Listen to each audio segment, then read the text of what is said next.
New Zealand's leading economic and financial commentator. Craig Stobo joins us usually at this time on a Thursday. Craig, welcome to the show, mate. Gosh, you look good.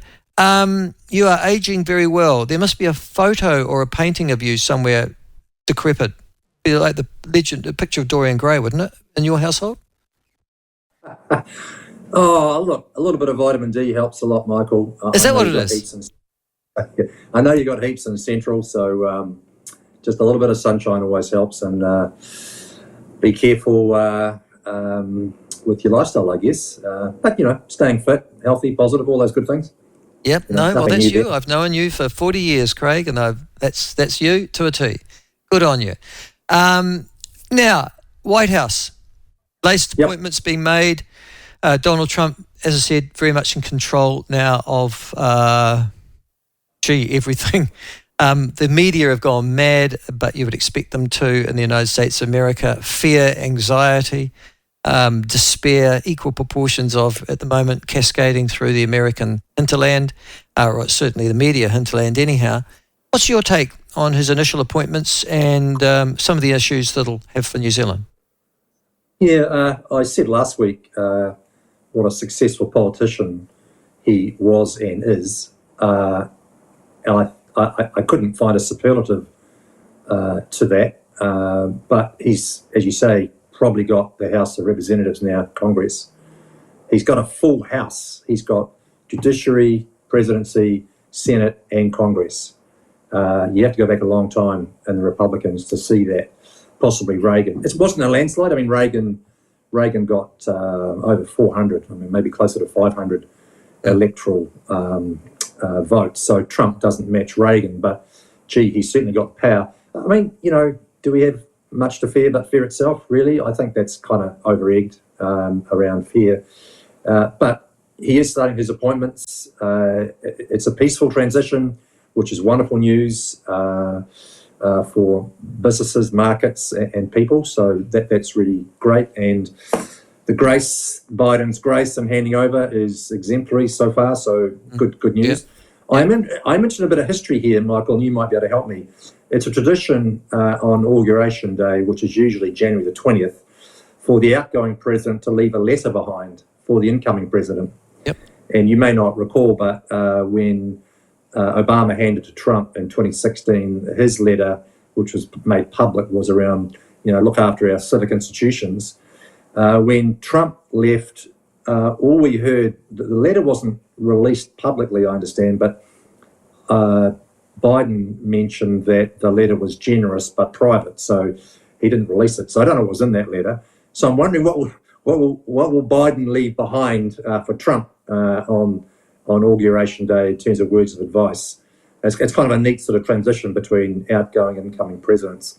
I think the other thing since last week is just the effects on some aspects of markets. I mean, Bitcoin prices have gone through the roof.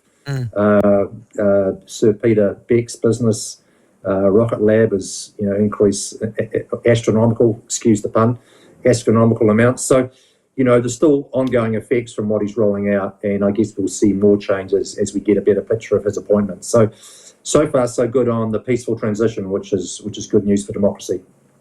Yeah, it's interesting you mentioned Peter Beck this week. Typical New Zealand media, they've had a go at Rocket Lab for threatening defamation against an academic by the name of Associate Professor Damien Rogers of Massey University, suggesting that Rocket Lab are putting up satellites with military applications from New Zealand.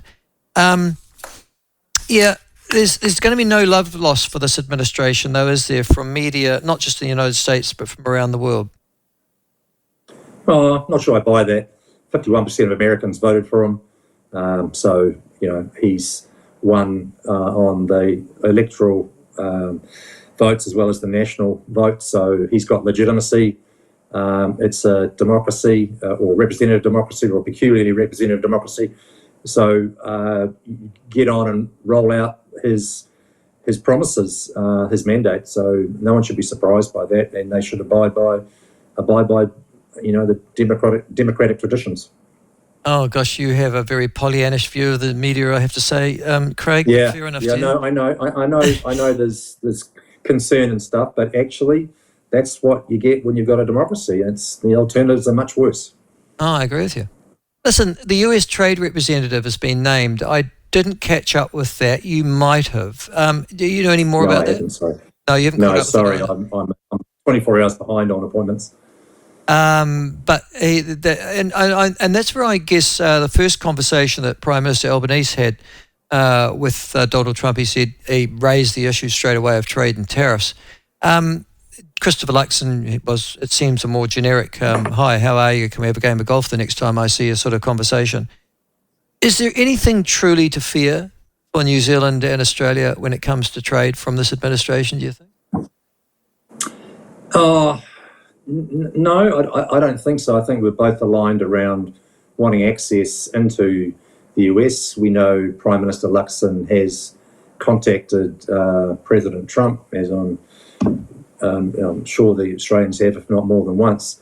So we've both got interests in that area, and we both compete in wine and meat. So what we would not want to happen is a preferential deal done with Australia that leaves New Zealand out, potentially because of our relationship on defence. I don't buy that, but Luxon and Albanese should be working together to say we're stronger together with negotiations with Trump. I don't know. Our ambassador in the US, I'm sure, will be aware of the bilaterals between the US and Australia. So, look, I hope it's constructive, but, as I've said a few weeks ago, we just don't necessarily know what Trump's plans are in concrete detail. You've had you've had experience in the diplomacy of this country as well. How important are, and at the moment as we talk about it, Kevin Rudd, the Australian ambassador to Washington, it'd be almost impossible to see that he could survive given what he's been saying about Donald Trump for the last 4 years. But how important is it for New Zealand to have trade representatives, ambassadorial staff in Washington who are able to access the administration in the White House? Oh, incredibly important. It's about relationships at the end of the day, and being able to pick up the phone and have a frank conversation when, more traditional diplomacy doesn't work at a lower level. Rosemary Banks is our ambassador in Washington, and having Luxon spoken to Trump directly helps her and helps us. The question of whether you have a political appointment versus a staff or executive appointment is always debated, and I always go down the route of who's the best person for the job who could advance our interests. If you have someone with a special insight into an administration or a country's affairs who can talk to a wide variety of people, not just one side of the political spectrum, but all, and who is able to build that relationship, then that's probably an important component in decision making. So I think the key thing is the best person for the job. Okay. Should we have a politician in that role? We have traditionally had one in the past. We've got a career diplomat there at the moment. Yes, Rosemary. Yeah, Rosemary's career. Yep. Yep.